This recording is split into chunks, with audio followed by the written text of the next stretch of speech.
अगर आपके जीवन में बहुत सारी समस्याएं हैं, बहुत सारी परेशानियां हैं, तो खुश हो जाइए, क्योंकि आपका जीवन बदलने वाला है।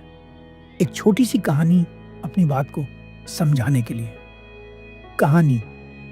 एक बार एक किसान खेत में बैठा हुआ भगवान को गालियां दे रहा था। भगवान उसकी गालियां सुनते सुनते बड़े परेशान हो जाते हैं और उसके पास आते हैं। वह किसान से पूछते हैं, क्या हुआ भाई, तुम मुझे इतनी गालियां क्यों दे रहे हो? किसान कहता है, मुझे नहीं पता आपको भगवान किसने बना दिया। आपको कोई अधिकार नहीं था भगवान बनने का।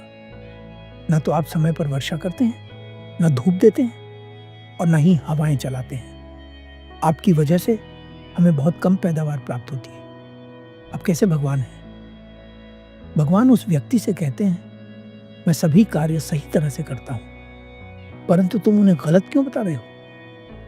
किसान जवाब देता है, अगर आप सभी कार्य सही से करते हैं तो हमें इतनी कम पैदावार क्यों प्राप्त होती है? हम प्रयास तो ज्यादा करते हैं। भगवान कहते हैं, जितना तुम प्रयास करते हो तुम्हें उतना ही फल मिलता है। मैं कभी भी किसी को उसकी मेहनत से कम फल नहीं देता। किसान कहता है, बस बहुत हुआ, अब आप ये कार्य मेरे हाथों में सौंप दीजिए, क्योंकि आप नहीं जानते कि किस समय क्या करना चाहिए। आप सारी चीजें गलत समय पर करते हैं, तो कृपया इस जिम्मेदारी को मुझे दे दीजिए।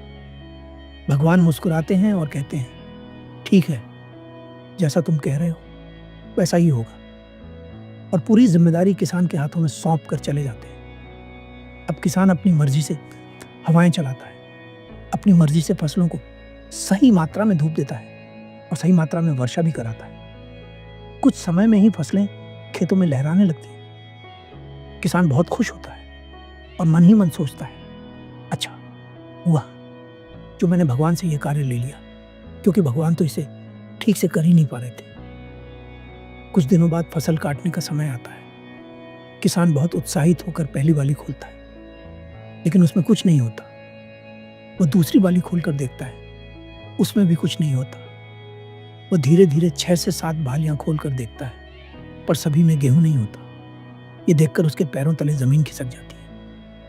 वह तुरंत भगवान को पुकारता है, भगवान, आपने मेरे साथ ये क्या किया? सब कुछ मैंने समय पर किया, फसल भी इतनी हरी भरी थी, लेकिन यह क्या, इसमें अनाज ही नहीं है। भगवान उसके पास आते हैं और कहते हैं, अब क्या समस्या हुई भाई? किसान बहुत दुखी होकर कहता है, मैंने सब कुछ सही किया, समय पर वर्षा कराई, हवाएं चलाई, धूप दी, फिर भी फसल के अंदर फल विकसित नहीं हो सका। ऐसा क्यों हुआ? अब भगवान जो कहते हैं वह सुनने लायक है। भगवान किसान से कहते हैं, फल का विकास सिर्फ सुविधाओं से नहीं होता, फल का विकास समस्याओं से होता है। तुमने समय पर वर्षा कराई, हवाएं चलाई, धूप दी, लेकिन तुमने एक चीज को नजरअंदाज किया। जब तक फसलों को संघर्ष नहीं करना पड़ेगा, जब तक वे समस्याओं का सामना नहीं करेंगे, तब तक उनका सही विकास नहीं हो सकता। भगवान आगे समझाते हैं, मैं तेज हवाएं चलाता था ताकि फसलों की जड़ें धरती में अपनी पकड़ को और मजबूत कर सके। मैं समय पर वर्षा नहीं करता था ताकि फसलों की जड़ें गहराई तक पानी की तलाश में जाएं और मजबूती से फैल सके। मैं हर चीज उस मात्रा में करता था जिससे फसलों को संघर्ष करना पड़े, ताकि वे मजबूत बन सके। लेकिन तुमने ऐसा नहीं किया। तुमने फसलों को केवल सुख सुविधाएं दी, जिससे उनका आकार तो बड़ा हो गया, लेकिन वे भीतर से कमजोर रह गए। सीख। आप जितने भी लोग मुझे अभी सुन रहे हैं, मैं आपसे एक बात कहना चाहता हूं। मुझे एक भी ऐसा उदाहरण दे दीजिए जिसके जीवन में कोई समस्या नहीं आई हो, कोई परेशानी नहीं आई हो, और वो एक सफल इंसान बना हो। आप नहीं दे पाएंगे। कहानी काल्पनिक है, लेकिन सच्चाई को दर्शाती है। हर स्थिति में आपके पास 2 विकल्प होते हैं। एक, स्थिति को स्वीकार करें, उसके लिए खुद को जिम्मेदार मानें और आगे बढ़ें। 2, हार मानकर बैठ जाएं और खुद को कमजोर बना लें। दोनों ही विकल्प आपके हाथ में है। एक विकल्प आपको विकास की ओर ले जाएगा और दूसरा आपको आपकी ही नजरों में गिरा देगा। अब यह निर्णय आपको लेना है कि आपको कौन सा विकल्प चुनना है।